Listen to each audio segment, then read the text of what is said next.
is postpartum intimacy and sexuality like? Have you ever talked to someone about what you expected postpartum to be like? Have you listened to real stories of what postpartum sexuality was like for both women and their partners? I find it's one of the most overlooked topics in preparing to welcome a baby into your life, and why I wrote the book, The Ultimate Guide to Sex After Baby, Secrets to Love and Intimacy. Hi, I'm Deborah Pascali-Bonaro, founder and director of Orgasmic Birth and host of the Orgasmic Birth podcast. My guest today is Dr. Diane Speier. She practices psychotherapy and hypnotherapy, specializing in perinatal psychology, perinatal mood and anxiety disorders, and recovering from birth trauma in the UK. She's a member of the All Party Parliamentary Group for conception to age 2, the first 1001 critical days, advocating for improved infant and perinatal mental health in the House of Commons. Diane has written a chapter on birth trauma for the book, Transforming Infant Wellbeing, Research, Policy, and Practice for the first 1001 critical days. Diane is now developing an online course called 8 Keys for Thriving in the Fourth Trimester to help parents prepare for what happens after birth. And this is so needed. She says, "It's in my DNA to help families through the postpartum period. I started running groups and classes for mothers and babies in 1978, in addition to being a childbirth educator and doula. She's passionate about making the transition to parenthood a positive experience. And she's joining us today, which I'm really honored to talk about. Is there sex after birth? Sex and intimacy in the fourth trimester. Welcome, Diane. Oh, I'm so glad to be here with you, Deborah.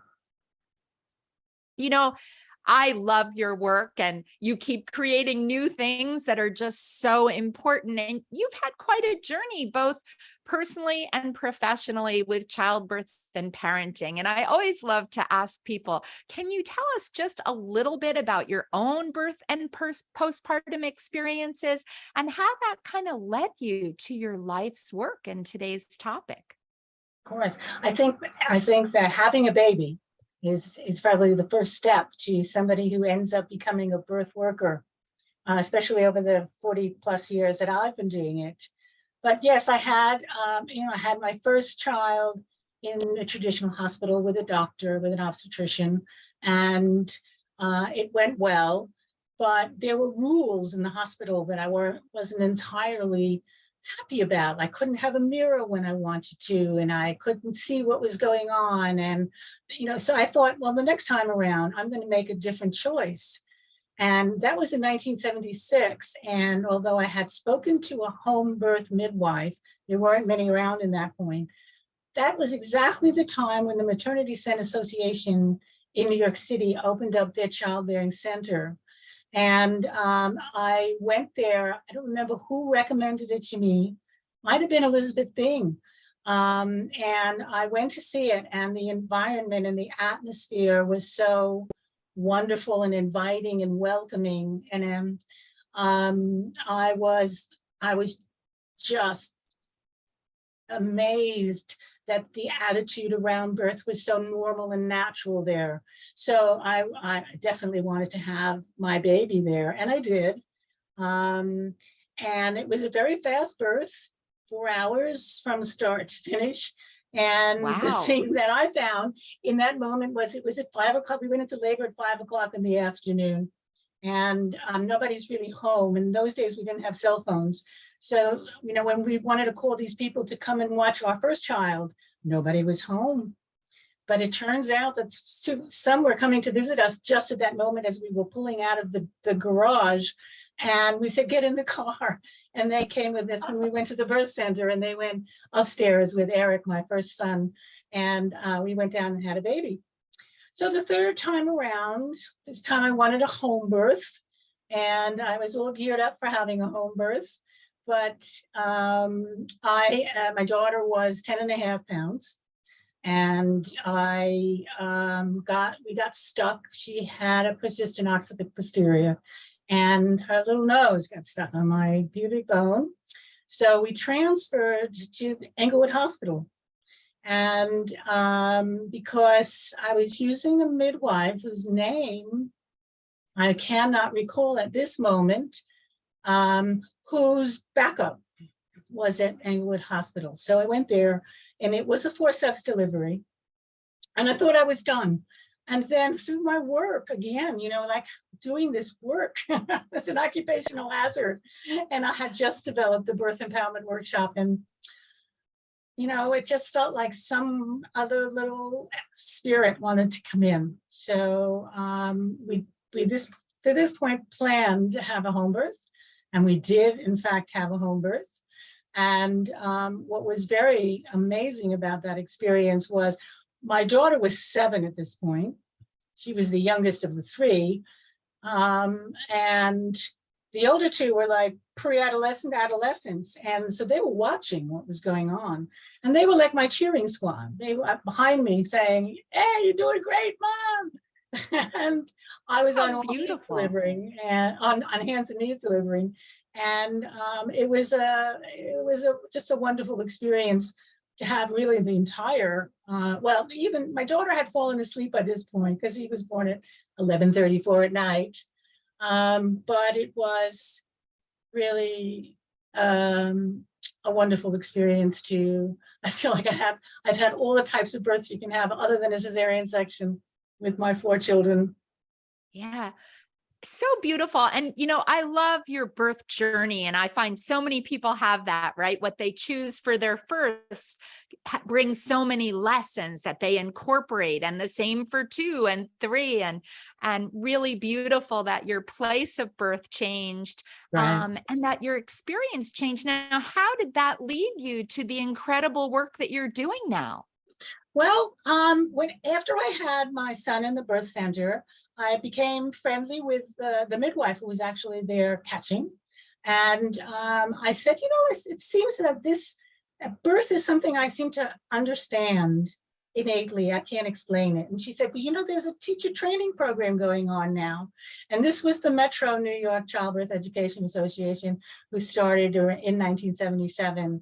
And I went to that teacher training, and met some luminaries of the day like Doris Hare and other, wonderful leaders of the time, or the thought leaders of that time, where we were really talking about, what rights women had when they went into birth, and we had just succeeded in having fathers allowed in for the deliveries. So, and that was the beginning of it. But I moved to California, and nobody knew what CEA was, or Childbirth Education Association was. So I trained again in the Bradley method. And I taught the Bradley method for about 10 years. We moved back to New York. And then I kind of went out and I took the bits of everything that I thought was really useful and created my own teaching modality, I say, call.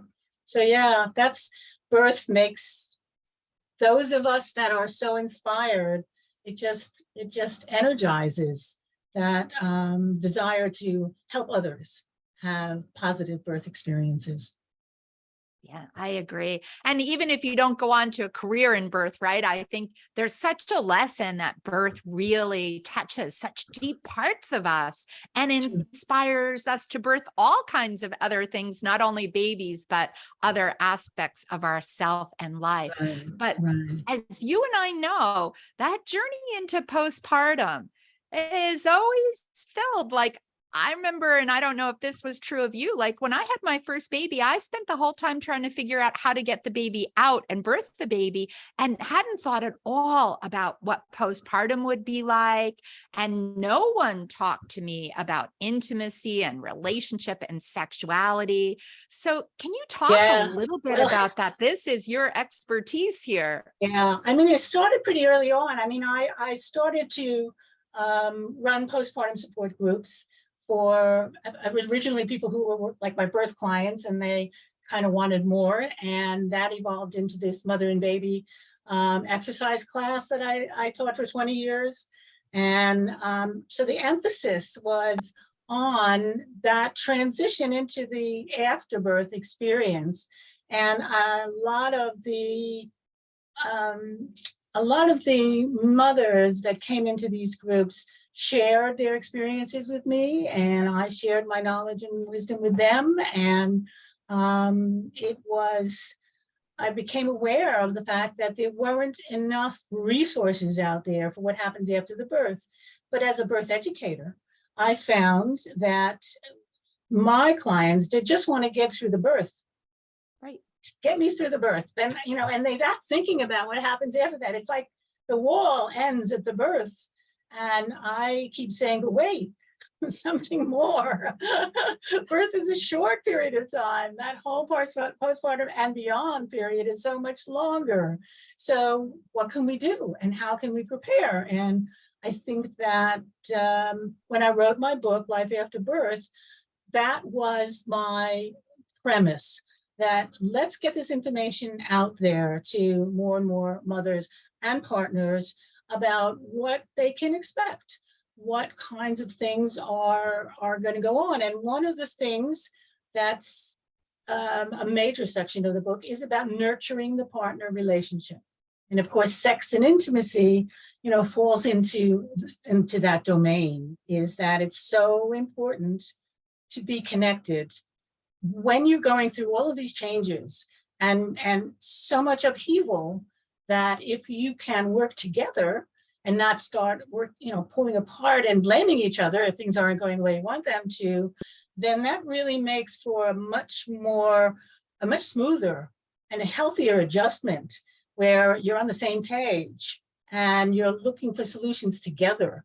And that also, when that happens, it's wonderful because it's almost like an aphrodisiac. Even though sex might be on the back burner for a while during recovery and healing, but that adds a little bit of spice, shall we say, to what's going to come sort of down the road when babies are sleeping better and you're not so tired. But one of the things that I found, and it's also a part in that online course that I'm working on now, is the whole idea of oxytocin refreshment. I don't know that anyone talks about it quite like that, but here's the experience of a mother as she's breastfeeding, is that she is producing or secreting oxytocin all day long as a result of breastfeeding. And during that time, all that connection with the baby, she gets touched out. She's had all this touching. She's had all this, I'll say, oxytocin satisfaction, okay? But her partner isn't necessarily having that. And if she's breastfeeding, he might feel a little bit left out, but he's certainly not getting that same level of oxytocin that he would get from having sexual intercourse or any other kind of pleasure that goes on. Because I'm also very much an advocate that you may not have penetrative sex early on. Some people will, but you can have other ways of pleasuring each other that won't necessarily depend on that. So it's an understanding. When I think when women understand that they're getting that refreshment, but their partner isn't getting that refreshment, then there are ways in which that can happen that balance it out a little bit more. But the other part of that is if she's feeling touched out, she isn't really going to be that receptive to more touch when she's tired at the end of the day. So then partners need to kind of understand that, in that this is why this dynamic may be happening between you. It's nobody's fault. It's just the state of affairs. And this way they can each appreciate each other's needs. And I think it's very important that we take care of each other's needs in a partnership after birth. Yes. And I love your term, oxytocin refreshment, for both partners. That was just beautifully said. And you kind of alluded into it. And I know you really can you talk about the difference between sexuality and intimacy and how that comes in here? Well, that's another thing. I mean, that in the general sense, who is a wonderful author is Esther Perel, who wrote a book called Mating in Captivity. And when I read that book, it really helped me to think about how that might apply to someone who's just recently had a baby, right? And so sexuality is the sort of physical expression of the love between two people. But intimacy is a different kind of dynamic in that it's a place where you go to feel safe. It's a place where you connect based on repetitive activities that you do together.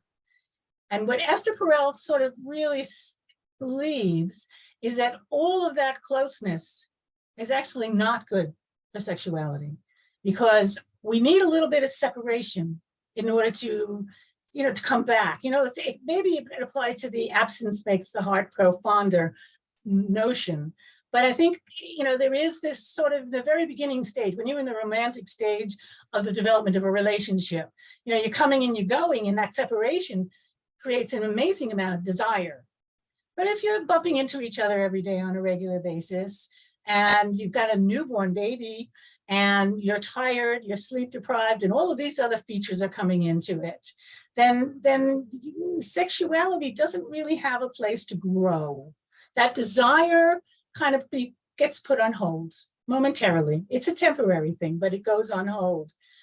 But what I think is good is that during that time, when you're kind of learning the ropes and dealing with the changes and all of the other kinds of events that are taking place in those, say, first 3 months after having a baby, it's the ideal time to develop that sense of intimacy with each other.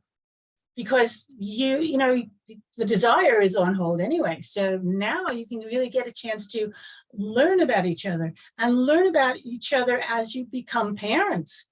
And, it's always fascinating to see when someone imagines what their partner is going to be as a parent. It's sometimes very different than the reality. And this is an opportunity for them to really become familiar, because familiar, does something and maybe sort of just chokes off some of that desire, but it's wonderful for intimacy. And then as the time goes by and you are feeling more inclined for more sexual activity, then you're bringing that intimacy into that, but they're not the same. I think a lot of people confuse sexuality and intimacy as the same thing. And for me, it's important to tease it apart, to distinguish them. I like that a lot. That was so clear and has me thinking about it too. And I love just all the tips that you gave. Now, how could someone, and I know people are listening today that may be pregnant or maybe in that postpartum, that fourth trimester, what are some tips that you would give them to develop that intimacy and ultimately then to develop sexuality? What are some things they could do? Talk to each other. Say, wow, I didn't expect birth to affect my body this way. If you're not comfortable with your body, if you can share that if the development of the intimacy allows you to share some of those feelings that might not feel safe otherwise.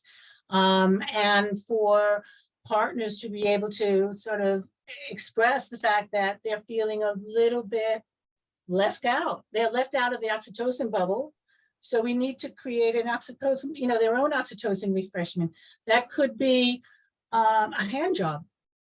That it can be other ways of bringing him to orgasm. She has breastfeeding. He needs something too. And so there's a way of, there are probably many ways, I'm not limited to one, but of understanding that there's so much going on. You're not necessarily receptive to going through the whole dynamic of having sexual intercourse, or maybe you're not having penetrative sex yet anyway. But what can you do about that? Planning in advance. It may be a little bit off topic here, but one of the things that I have found, and it's definitely in the first module of my online course, is the division of labor. And the division of labor is not something people think about while they're still pregnant. It just doesn't come up, but it should. And the reason for this is, what happens is if you've had an egalitarian relationship and the doing of things around the house has been pretty equal along the way, what most people are unprepared for, and women especially, is that when the baby is born, we revert back to these gendered stereotypes of partners going off to work and mother staying home doing the childcare and the home care and all the rest of that. And it feels like she's backsliding into another century when that happens. If you sat down and talked about what the division of labor is ahead of time, who's going to do this and who's going to do that, and how's it going to change after the baby is born, then they have an idea. They, first of all, together plan this out, so there's no surprises. No one's going to get resentful that they're doing all the work and the other person is not. And in one study that came out of Canada in 2016, they found that when the father was very involved in all of the activities around the household, whether it was domestic work or infant care, that really increased satisfaction in the relationship. And that satisfaction in the relationship was an increase in that. And so I think that partners, fathers, whoever, really getting involved and engaging that way, it's an aphrodisiac, which brings us back to the original context for the conversation.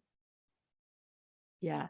I remember when my little ones were little, I used to say the best foreplay was my partner cleaning the kitchen, right? So that's what you're saying, that I love that communication and that division of labor, really important tip.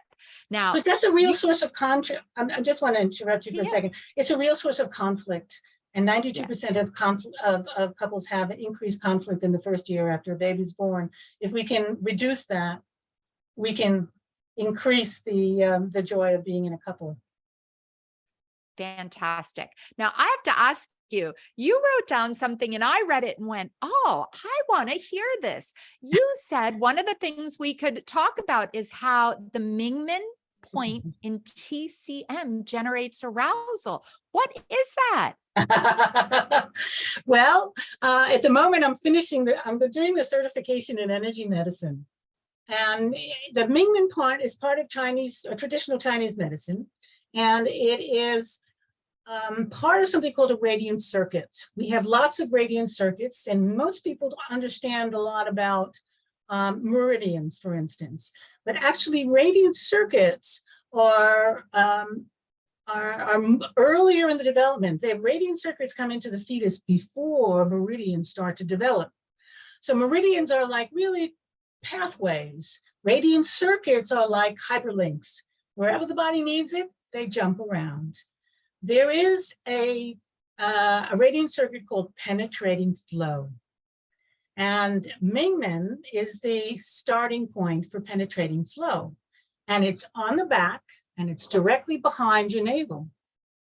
So that is a point where if you stimulate that, it can grow into arousal. And I can remember one time years and years ago when I was still married, my husband used a feather in that area, and it was absolutely sublime, is all I can say. And so it's there, and it goes slightly up above the waist, but the actual penetrating flow then goes down towards the sacrum, comes around the front of the hips, and then travels up to here. So Mingmen point is something that, I tell in the modules and in the book, this is a good place to go. It's a great starting point, because if you stimulate Mingmen, it may lead to something wonderful and may take you into a state of arousal that becomes something lovely. And in the first penetrative sex, it's very important to have lubricating jelly. Absolutely. Yes. Talk a little bit about that, but I want to thank you for the Mingmen point, because I didn't know what that was. And it makes a lot of sense too. I know that many women, myself included, like a lot of touch. So that pre-touch, but now to know that there are certain points Yeah. that really can activate that arousal. But talk Mhm. a little bit about lubrication too, because that's a big one in that I think, fourth trimester. well, and that has a lot to do with hormones, because the delivery of the placenta means that there's less estrogen, and estrogen is part of arousal, but also low levels of estrogen. And it's also good because if there was too much estrogen, it would interfere with the production of milk. But oh, I just lost my thought. Sorry. Okay, there's one point. How we can help with lubrication and All right, lubrication. Um, the dryness, one of the things that the lack of estrogen does is cause the vagina to be dry. And that's sort of one of the downsides of breastfeeding, but you know, it's easily rectified. And so if you have, you know, lubricating jelly, you want to use it, because that will help the first penetration be a little bit smoother, because sometimes it can be really sticky and prickly the first time that happens. And this is one way of avoiding that discomfort. The discomfort, vaginal discomfort, is, you know, dyspareunia. But you know, I have a big picture of KY lubricating jelly as on one of the pages of the app.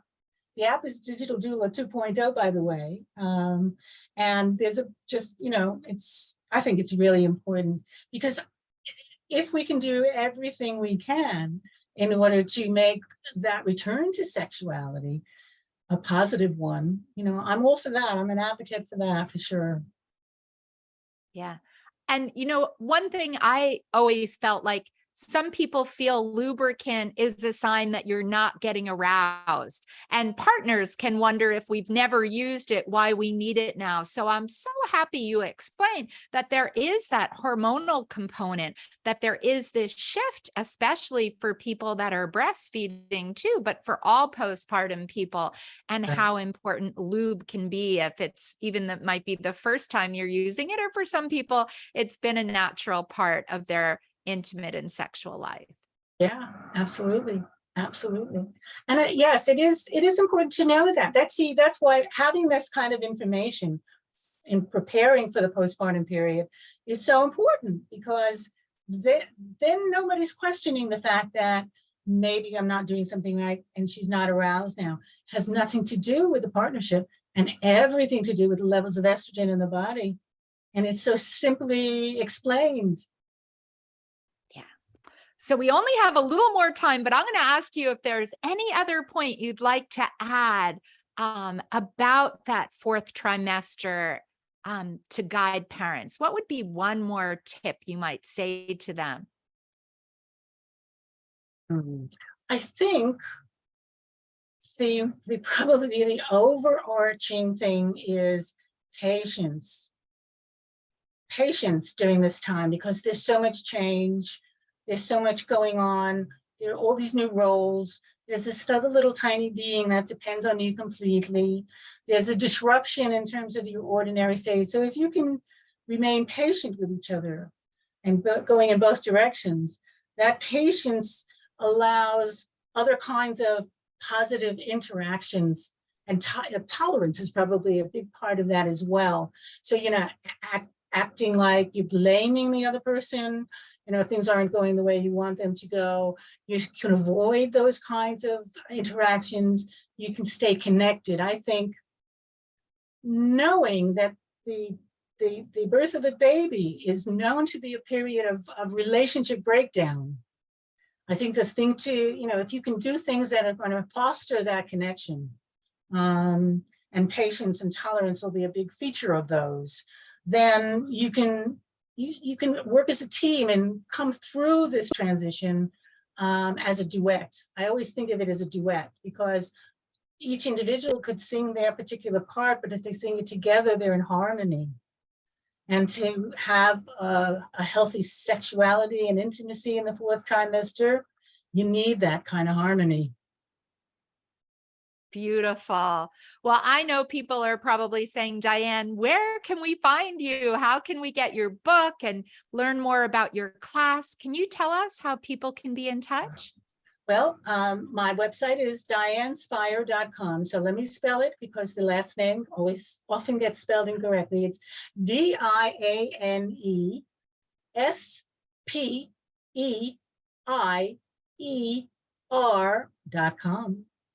The name of the book is called Life After Birth, A Parent's Holistic Guide for Thriving in the Fourth Trimester. And we're having a very exciting book relaunch on October 11th. We're having a nice live stream event if you want to look for that. There's also Digital Doula, which is very much together with the book in that all of the sections in the book correspond to sections in the app, but the app has more information. It can be changed more easily. And as more information comes in, I like to update things. So that's the app, Digital Doula 2.0, and it's available in the App Store and the Google Play. And pretty soon there'll be 8 Keys for Thriving in the Fourth Trimester. And that's the online course to prepare and educate parents for what happens after birth. Thank you so much, Diane, for sharing your wealth of wisdom today. And I know that you're going to be making such a difference. I hope many people will check out your new course and all your products. I love the Digital Doula, by the way, 2.0, just really such an important gift.